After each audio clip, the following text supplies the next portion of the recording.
And welcome in to the Cherry Heat Check podcast.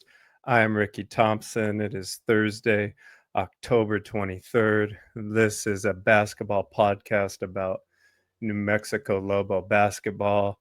The Mountain West Media Days are underway today, just wrapped up a couple hours ago for the men.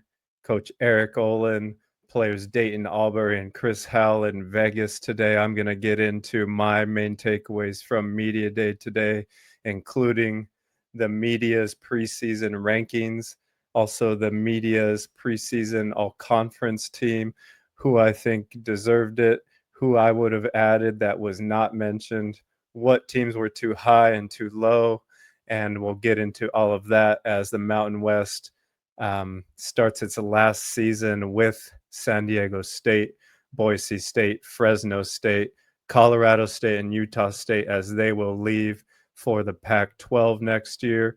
The good news is GCU has been added, so we are in store for the biggest and best Mountain West Conference basketball season in history, and I'm going to get into it. If you are new to the show, I am a two-time New Mexico graduate. I worked in the athletic department there part-time for Learfield Sports, the contracted company that did promotions and marketing for New Mexico. And I did that for about 5 or 6 years, and I got to attend all the football and basketball games at the time, be on the court, be on the fields, get around the buildings, dig in the crevices of the pit, understand how games are run, how a script is written to put on a game for fans. So I have a good understanding of how games are played out, how the video coordination up in the video booth works. I've sat in there for many a game in the pit, but it has been many years since I did that. That was probably 2008 to 2012. Now I'm just a fan. I spent a good amount of my time over the past 2 years working with the Pit Press podcast, which rose much like this one. I'm not saying this one rose, but had about 50 to 60 followers. And now I think that podcast now has over 700. And I would like to think I was a part in helping that grow. And what this podcast will be is just a safe place to talk Lobo hoops, dig a little bit deeper than just the box scores, hopefully bring on some guests to talk about ball that know it better than me, and really just get into what this season has in store for the Lobos with game previews I'll be providing and post-game reactions as well. So without further ado, let's get it going. Got the new logo as well. And no, I did not use AI to create it. I actually paid someone, believe it or not, on some type of application to come up with this. And with that, I have a new segment as well to kick off the show. It's called Hot or Not, meaning, am I upset about this very thing or am I cool with it? Of course, all topics are usually about the Lobos. And the first one is Lobos have kind of kept media at an arm's distance for Coach Olin's tenure so far. Jeff Grammer of the Albuquerque Journal has even commented about his struggles with getting interviews set up, having access to practices, which is very bizarre when you look at a Mark Ziegler at San Diego State that can just walk into any Brian Dutcher practice and watch the Aztecs any day of the week. You probably look at BJ Rains at Boise State, and he can come into a Leon Rice practice anytime and take it in. Seems like that is not occurring right now for the media in Albuquerque covering the Lobos, and seems like it may be causing some frustration. And as for the reason why Coach Olin would not be allowing media access, I don't really know. If it's to keep the team under wraps, I don't agree with that kind of philosophy. And if it's he just is not used to doing this type of media, where he was at UC San Diego, not always having media in his face after practice, having to do radio shows and podcasts like he is now, then I think the athletic department needs to point him in the right direction, because Lobo fans want to know about this team. They're hurting to understand more about these players and buy in and, really fall in love with this team. But at this point, there's not a lot of social media or interviews that have been granted. Very different from what the football program at New Mexico has done over the past 6 months with the arrival of Coach Jason Eck, as their social media brand has been one of the hottest in the entire country. The short videos or movies they're basically putting out at this point in time to promote the program. And I'm not saying Coach Olin is going to start acting, in short movies, because I don't think that's his personality, and I don't think he should. But I think allowing guys like Jeff Grammer, guys at the Pit Press, other local reporters from KOB, KOAT to get in and interview these players is important. The Lobos are just coming off one of their best seasons in years, back-to-back NCAA tournament appearances. This is a fan base that is bought in, hyped up, but I think kind of hurting from the exits that all occurred with Donovan Dent, of course, Coach Patino, Nelly Jr. Joseph graduating, True Washington, of course, transferring to Miami, along with every single player that could have stayed transferring elsewhere. We need to know what we're getting here. And so far, it's kind of been a mystery by Coach Olin and team. But what we did learn today at Media Day, which is something I love, again, was able to go last year with the Pit Press and really enjoyed it. Even got to talk to or speak with momentarily John Rothstein, who I asked to come on the show, and he declined very quickly and went about his day. But it was pretty cool. And the media today decided to, not many people surprised, to vote San Diego State, receiving all 26 first place votes as the number one team, followed by Utah State, Boise State at 3, GCU at 4, New Mexico Lobos coming in at 5, followed by UNLV, and then Colorado State and Nevada tying for 7th most votes.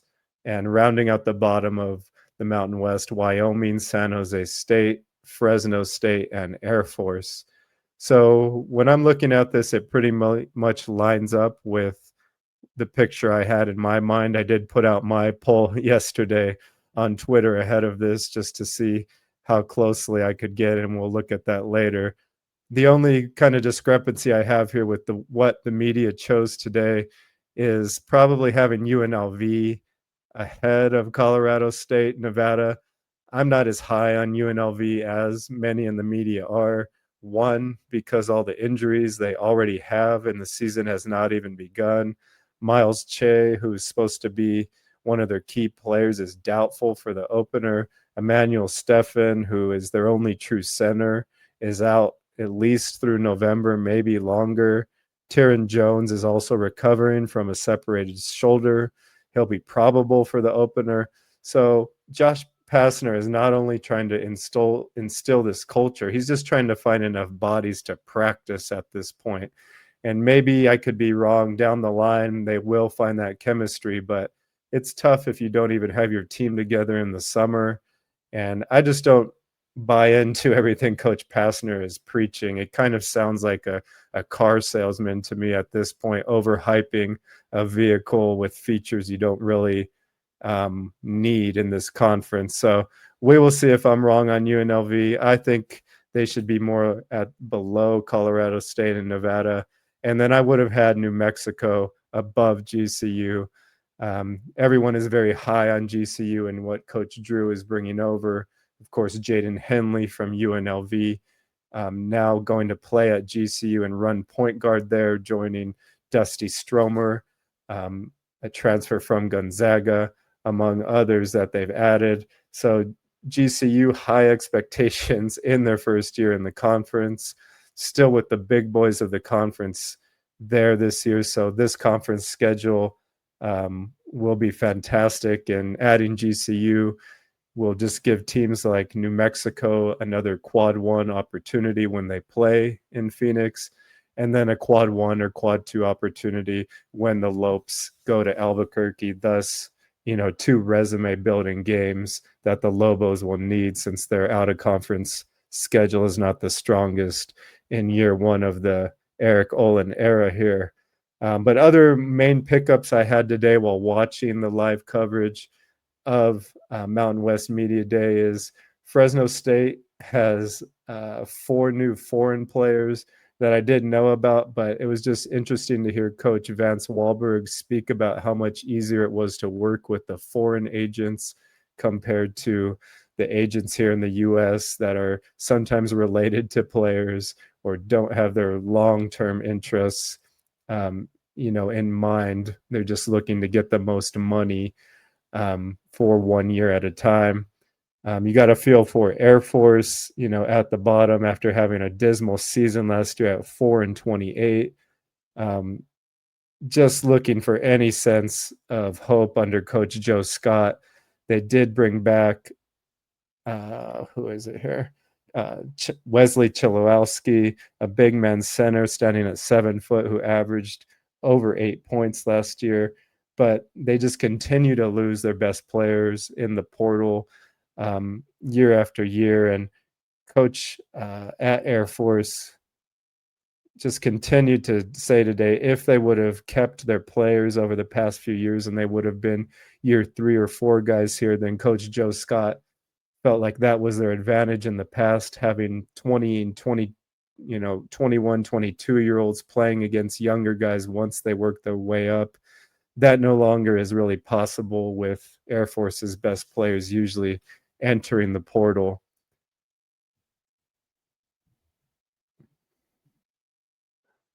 Moving on to the media selections for the preseason All Mountain West team, they picked 10 players that believe could earn all conference honors at the end of the year.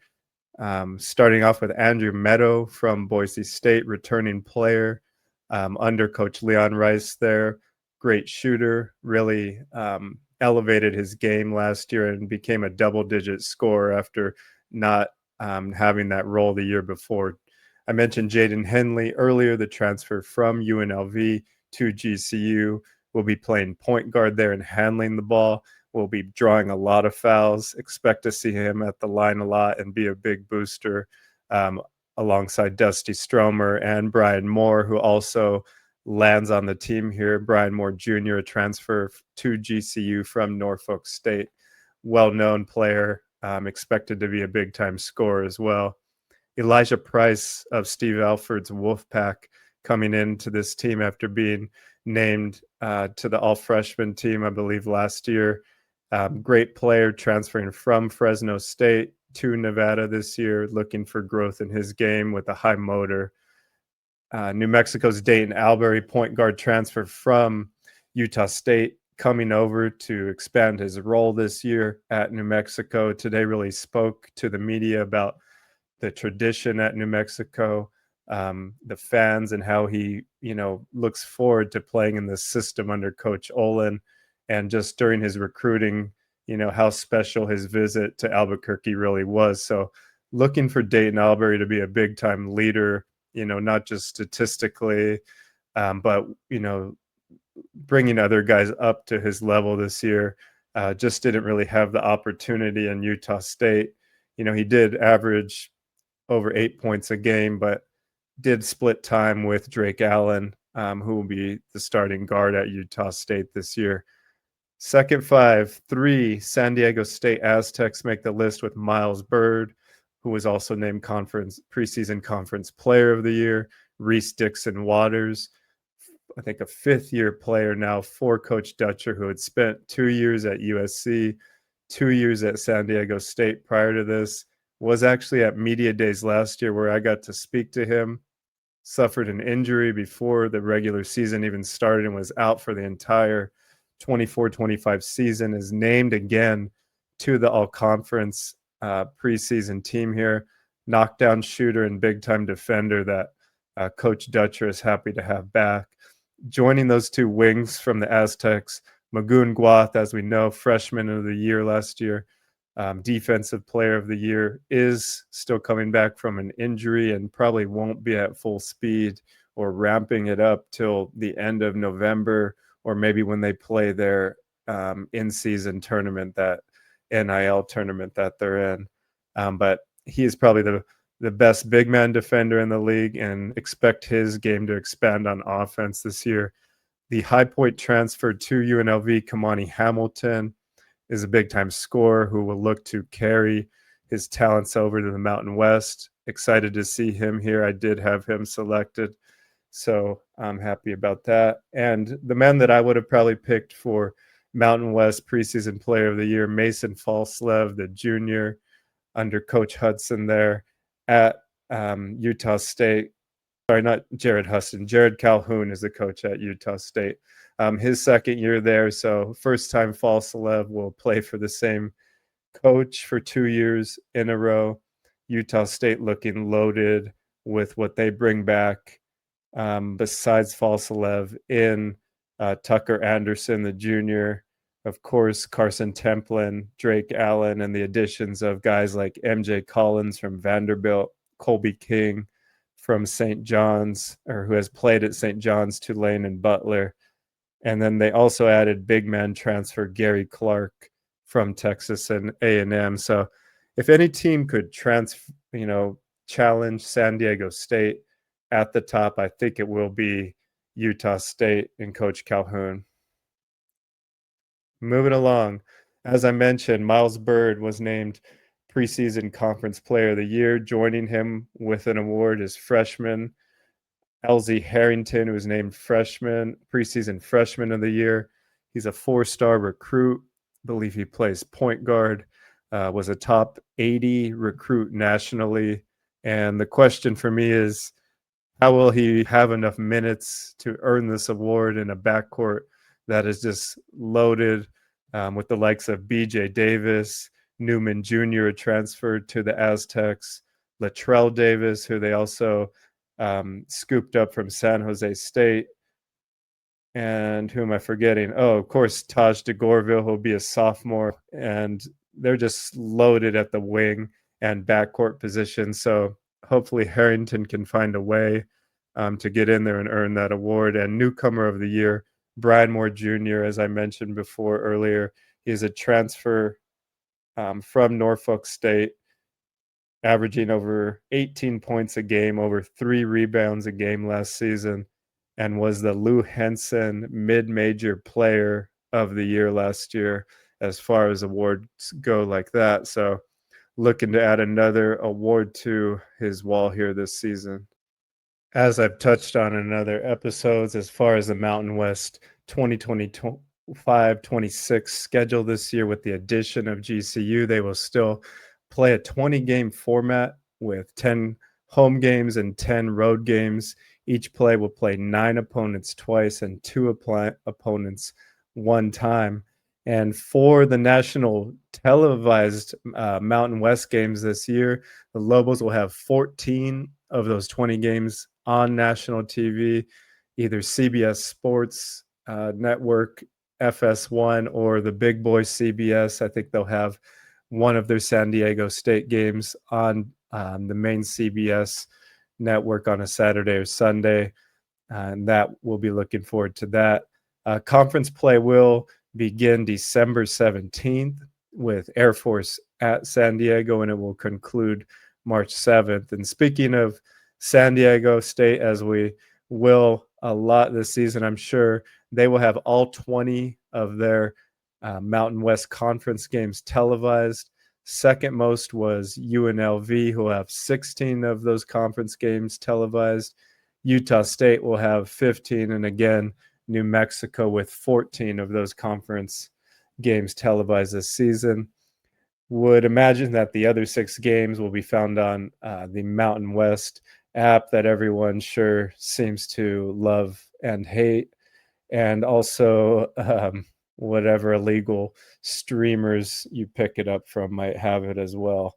Just wrapping up my own thoughts on the Mountain West media day that took place today. This is my own Mountain West preseason ranking that I had out there on Twitter the past few days and got some decent feedback. As I mentioned, of course, San Diego State up at the top, much like the media had, followed by Utah State and Boise. I believe New Mexico can crawl into the top 4 there, followed by GCU. I have Colorado State up at 6. They were tied for 7th in the poll today. I think Coach Frok Manesh there at his first year will be able to fill the role of Nico Medved, who went on to coach at his alma mater up there in Minnesota. Again, big pieces Colorado State lost with Nick Clifford playing on the Sacramento Kings now. Kion Evans going to North Carolina. Jalen Crocker Johnson following his coach to Minnesota. So I think Colorado State only returns 2 to 3 players from that fantastic team, that Mountain West tournament winning team that they had last year, who ultimately lost an NCAA tournament to Maryland, if I'm remembering correctly. But I think keeping the in-house coach was the right way to go here. The Lobos kind of tinkered with that thought as Patino was exiting, looking at Coach Chu, who had been on the staff under Patino during his time. But it didn't seem like those thoughts or talks got too far down the road, as the two final candidates for the Lobo job reportedly were Andy Kennedy of UAB and of Coach Eric Olin, who interviewed in Dallas and ultimately took the job. So I think Coach Olin will have these gentlemen ready to go. Dayton Albury and Chris Howe today at media sounded confident in what Coach Olin had brought over, and like all the pieces are working together so far, just like they had planned out.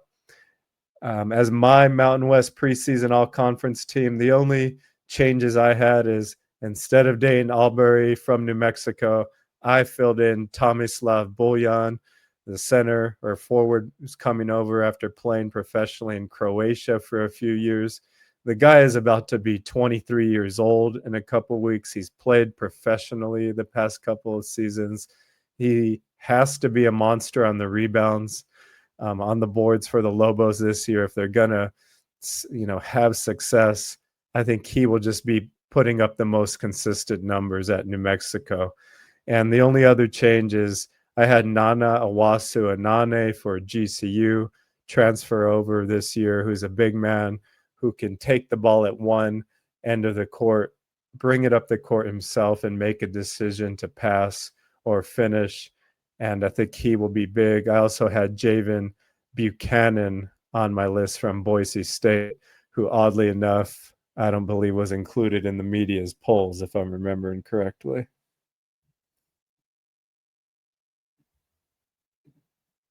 No, he was not. So I think Javen Buchanan is probably the best player on Boise State, and they're hoping that the transfer pieces that they brought in under Coach Leon Rice will get them over the hump. Because let's not forget, Boise State was, voted number 1 in the preseason polls last year with Tyson Degenhart, Alvaro Cardenas, and they did not make the NCAA tournament. They had to play in the Crown Championship and eventually lost, I believe, in the semifinals. So they did not meet expectations last year. They are picked to finish second this season. They did pick up Dylan Andrews, a transfer from UCLA. Another big player they picked, I think picked up was Drew Fielder, transfer from Georgetown, and then a freshman, Spencer Ahrens, a 4-star recruit to Boise, who can shoot from deep. So look for Boise Broncos shooting to be much improved this year and to have multiple options on offense other than just Meadow and Degenhart, who really relied on Cardenas to set the table last year. I think this team will play a little bit differently, but we'll see if Boise State can finally, live up to the expectations that the media and that their coach has for them. Okay, I'm going to change gears here and really focus on the 2025-26 New Mexico Lobos roster.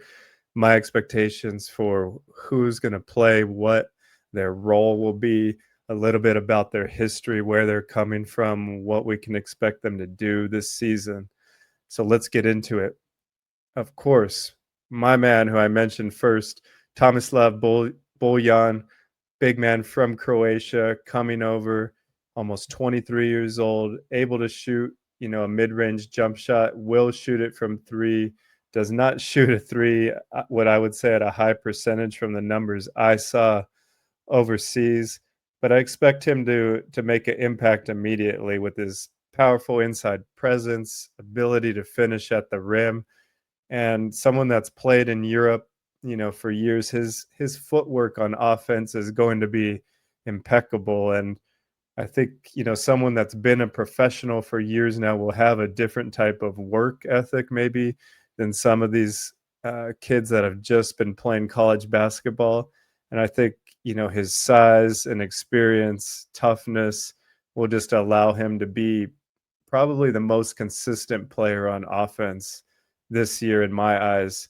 And most consistent player on the glass this year will be Tomislav Boljan, and I'm expecting him to start, of course, if I'm expecting that much. But um, it'll be interesting to see what other big men they use to spell him and give him time when he needs a break. But I'm going to move on to next gentleman here who was at Mountain West Media Days today, Mr. Dane Albury, player with a lot of experience, who's a native from the Bahamas, has played on the Bahamian national team with VJ Edgecombe, who, just went off in the NBA last night for the Philadelphia 76ers.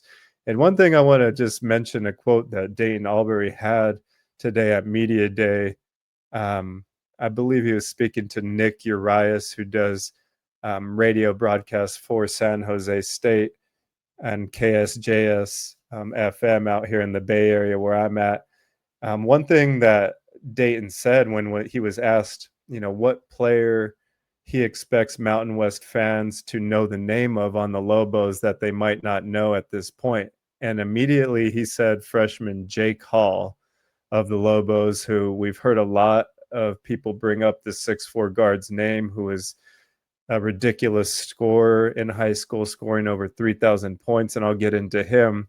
But why I'm saying that you should pay attention to what Dayton Albury is saying is because his teammate on the Bahamian national team, who I just mentioned, VJ Edgecombe, who's now a Philadelphia 76er, he picked VJ on Jeff Grammer's podcast a couple of weeks ago to win Rookie of the Year over Cooper Flagg of the Dallas Mavericks. And, Cooper Flagg is the overwhelming favorite to win that award. But after last night, VJ Edgecombe put up over 30 points in his first NBA game. So I'm taking Dayton Albury's words as gold.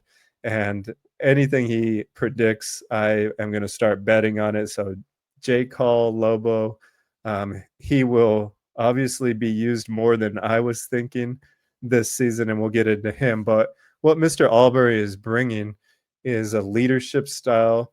Played 2 years at Queens in Charlotte, I believe, where he put up over 15 points a game there, was able to really take over games. Coming over to Utah State last year, saw his role kind of diminish from what it was, but still was effective in his time at Utah State, averaging close to 8 points, 7.8 a game, 2.5 rebounds, 1.5 assists. Shot 43% from three, even though I believe it was on less than 2 attempts per game, almost 55% from the field in 18 minutes a game. If you look at his numbers at Queens the year before, you can really start to understand what his ceiling is, where he averaged 17 points a game his final year there, 5.8 rebounds, almost 4 assists, and shot 48% from the field, 36% from three.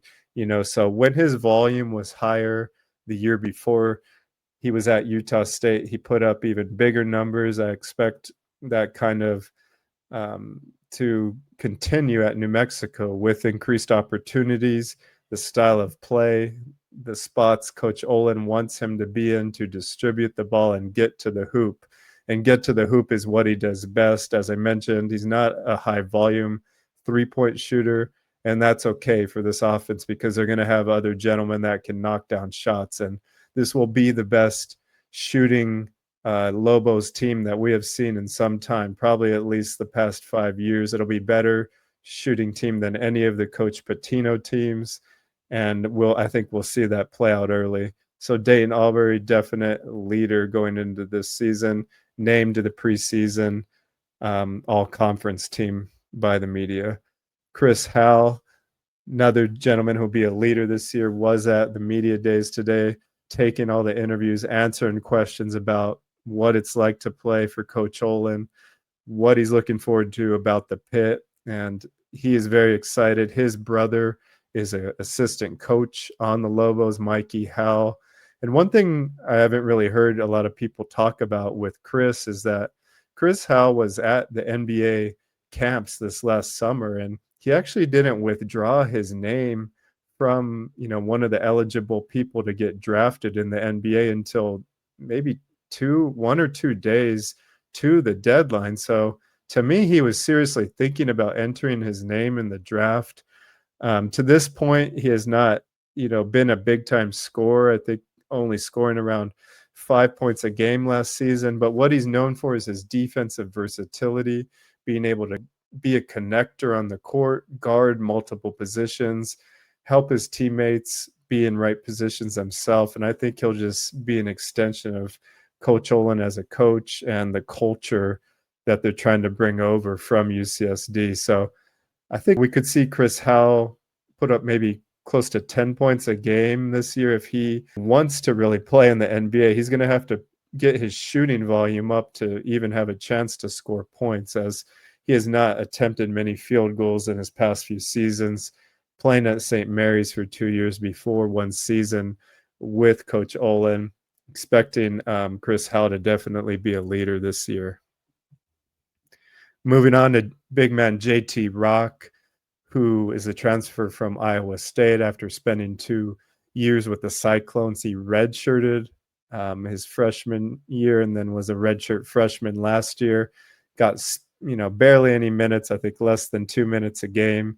Stands at 7'1", but really has a finesse style type game that you're seeing a lot more big men have, and is able to finish with a myriad of moves from the elbow, the post, can also even shoot it up from three quite comfortably. So hoping that he can be a defensive presence at the rim, also a big time rebounder, because there's going to be nights where Tomislav Bojan gets in trouble. He's going to be counted on, I believe. If Rock isn't a starter himself, I believe he'll be a big time minutes guy off the bench, with a gentleman that's just really scratching his potential and has really played no college basketball to this point, but does have the experience of 2 years being in a Big 12 program, putting on the weight, the muscle, seeing the game, and practicing against top tier talent that the Cyclones had an NCAA tournament team last year. So very excited for JT to be wearing the cherry this year. Milos Vicentic, another player who came over from UCSD with Coach Olin, was injured in the first game of the season last year after being, I believe, a junior college All-American the year before. Big time shooter of the basketball at the JUCO level. I think a guy that can play multi spots on the court, will be able to knock down the three, and a crafty, veteran presence on this team. And hoping he can find some time after, as I mentioned, only playing, I think, 20 minutes last year before going down with the season-ending injury in the first game. I believe it was versus San Diego State. So Vicentic, I think he'll be a contributor off the bench. Antonio Chol, who's been a recruit to New Mexico 4 years. Even Coach Pitino was recruiting him once upon the time. He visited last year before the coaching change was even made.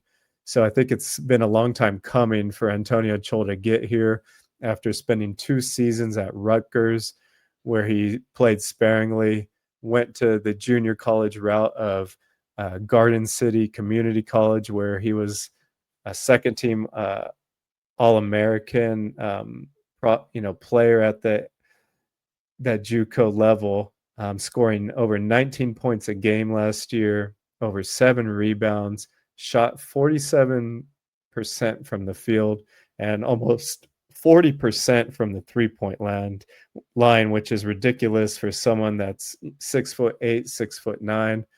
And Dayton Albury was quoted today by Rocco Miller, um, NCAA basketball reporter, that one thing that Dayton Albury said about Chol is that Chol thinks he's the best at everything. He thinks he's the best player. He's the best shooter. So we will see if that is all true. I think they'll be asking him to be a big time shooter and knock down shots. And when you watch his film, you see the capabilities, but when you see the level of competition he played at last year, there's no one in most of that film that looks like they're athletically at the same level as him. So it was easy for him to get to his spots. Now it will not be as easy with the increased level of defense and competition. So I think Antonio Chol will start alongside Dayton Albury, Tomislav Boljan, and I'll name my other starter here shortly, but expecting Chol to have a big role and be a knockdown shooter in this offense. Moving on to freshman Jake Hall here, the 6'4" guard out of California who scored over 3,000 points over his time in high school, stands at 6'4". Coach Olin mentioned today at Mountain West Media Days how polished Jake is for a freshman. As I mentioned earlier, Dayton Albury has said in multiple interviews now that he expects Jake Hall to contribute even as a freshman. And he's a guy that I will expect to get minutes now, even though I wasn't thinking that way maybe a couple weeks ago. It sounds like he will be counted on to not only just knock down the three ball, but do other things. And he must be showing that if Coach Olin has been that impressed. And Dayton Albury keeps bringing his name up in every interview he does. So looking for Jake Hall to get significant minutes, maybe 10 minutes a game, could be more if he plays well, could be less down the stretch if he doesn't perform, but I think he will have a role early, and that's exciting. Moving on to someone who is very experienced on the other hand, to Javis Miller, coming over from North Dakota State, where he was a sixth man of the year in the Summit League last year for the Bison, does have experience as a starter as well.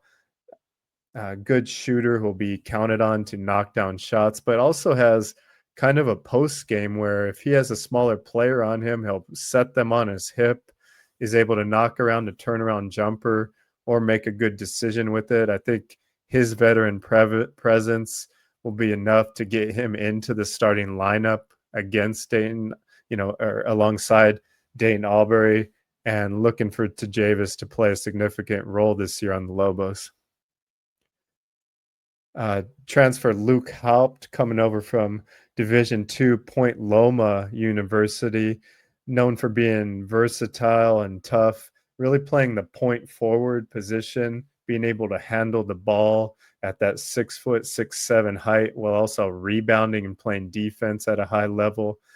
He said that, he thinks he can play all five positions. I don't think he'll be asked to play five positions. I think he'll play more of maybe a 3-4 man role, but then can also play the two and bring the ball up the court. So it'll be interesting to see how this positionless basketball kind of unfolds, but I think he could be a primary ball handler at times when Albury is out of the game, and a significant contributor as well, possibly even a starter, depending on how good of a shooter he really is. Kevin Patton Jr., just an athletic freak of nature, coming over to New Mexico after 1 year at USC, where he spent one season before transferring over from University of San Diego, where he was at for his freshman season, winning Freshman of the Year that year in the West Coast Conference. An agile, multi-positional defender that will just be asked to put those skills to work on both ends of the floor. We've heard about his talent. We've seen glimpses of it when he was a freshman. He couldn't find his way, on a loaded roster at USC last year. Expecting for him to contribute big time this year, and could possibly find himself in that starting lineup, if not the first man off the bench, is my expectation.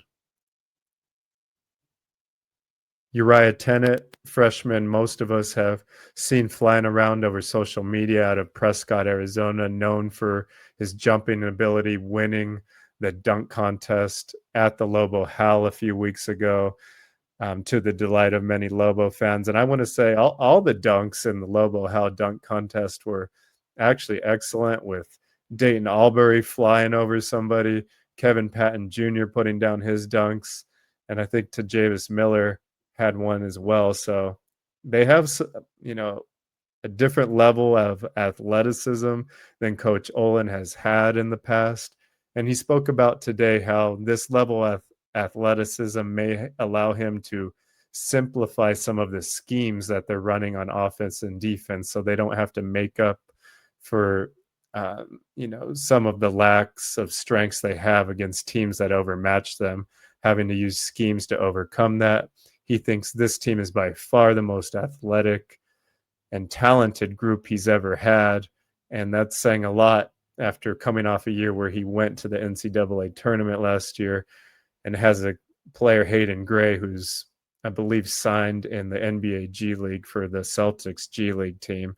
So bringing a guy like Uriah Tenet, athletic, flying out of the gym, but it sounds like he can also do more with his 5'11 frame. It's going to be tough for him to adjust, I think, to the physicality, but could be counted on to be a ball handler. For me, I don't know if he'll really have a role early in the season. Depending on how it plays out, he could work his way in as things progress. Brother of Kevin Patton Jr., Kalai Patton, coming over from USC as well, where I believe he was a walk-on last year. I don't think he played any minutes, played his high school ball in Arizona, where he was known for being a defensive pest. We'll be excited actually to see if Kalai gets any minutes, because we have not heard anything. Like I was mentioning, there's not been many player interviews outside of Dayton Albury and Luke Haupt so far with Jeff Grammer on his Albuquerque Journal Talking Grammar podcast. We don't know a lot about any of these players. So, Kalai could be doing outstanding in practice, and we just haven't heard about it yet. But being a walk-on last year, still being a young player, I'm expecting him to probably find himself, starting off on the bench and not having much of a role, but we shall see.